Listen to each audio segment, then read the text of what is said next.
Isang panibagong araw po. Magandang araw po sa ating lahat.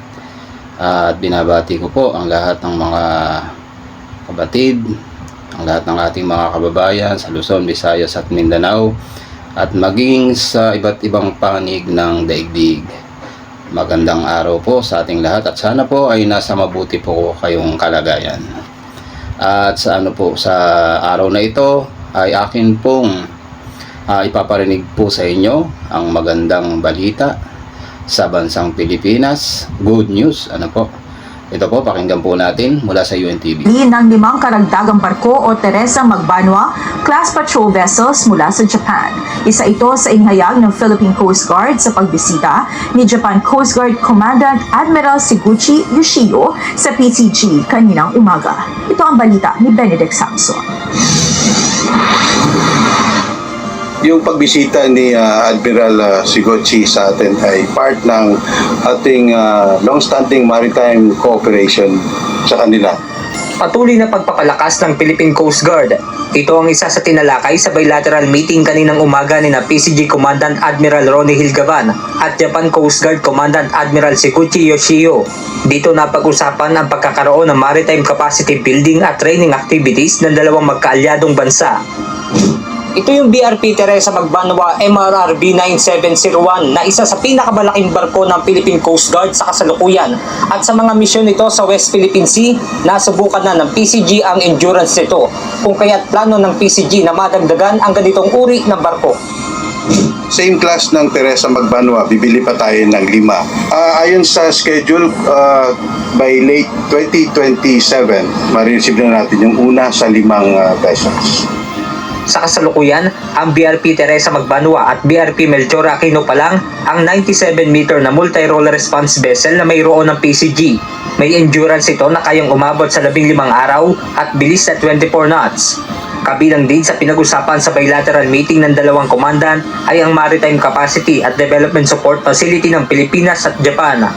Napag-usapan namin na mas lalo pa nating paigtingin yung people-to-people exchanges. Bibisita kami sa kanila, bibisita sila dito. Itutuloy natin yung, at kung pwede pang damihan yung mga officers na mag-train dun sa Japan. Ipinakita din sa JCG at PCG ang resulta ng pagsasanay ng kanilang mga tauhan patungkol sa arresting techniques. Nakikita naman ng Japan Coast Guard na posible na rin maging trainer ang mga tauhan ng PCG.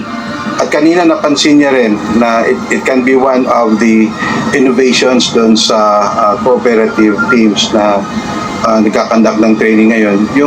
Baka yung Philippine Coast Guard personnel na na-train nila ay sumama na rin doon sa mga trainers na umiikot. Sinabi pa ni Admiral Gaban na tumutulong ang JCG sa feasibility study sa mga posibleng maging base ng Philippine Coast Guard. Benedict Samson, UNTV News and Rescue. Ayan po yung good news po dito sa ating bansa na magkakaroon pong muli tayo ng barko na kailangan po ng ating bansa para po diyan po sa West Philippine Sea na talaga namang yan inaangkin ng China na kanila raw po yan. Pero alam naman po natin bilang mga Pilipino na talagang atin yung West Philippine Sea.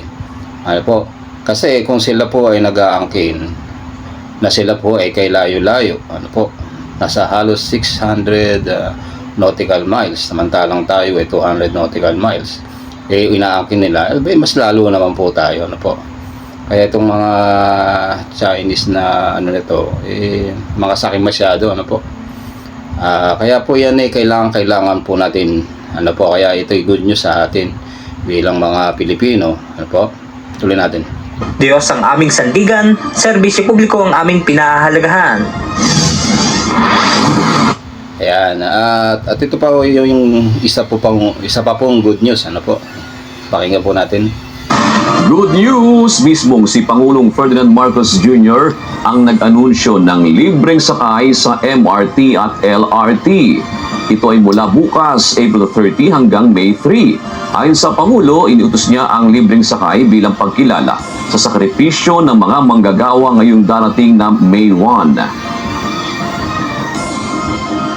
Ay nais ko sabihin sa lahat ng ating mga commuter ay inutos ko na para magbigay ng ating konting parangal sa ating mga manggagawa ngayon na Labor Day celebration ay maging libre ang sakay sa MRT 3, LRT 1 and 2. Ito ay mula April 30 hanggang May 3. Ito ay bilang counting pagkilala sa sakripisyo at ang kontribusyon ng ating mga manggagawa hindi lamang sa ating ekonomiya kundi sa ating kultura. Happy Labor Day! Pagpasa sa wage hike. Ayan po mga kababayan, yung good news po natin sa ating po mga manggagawang Pilipino na libre ang sakay dito sa MRT. Ayan, napakinggan po natin yung magandang good news na in-announce po ng ating Pangulong BBM. Ayan, yan po ang aking pong pinararating po sa inyo mga kababayan na magandang balita dito po sa atin sa Pilipinas.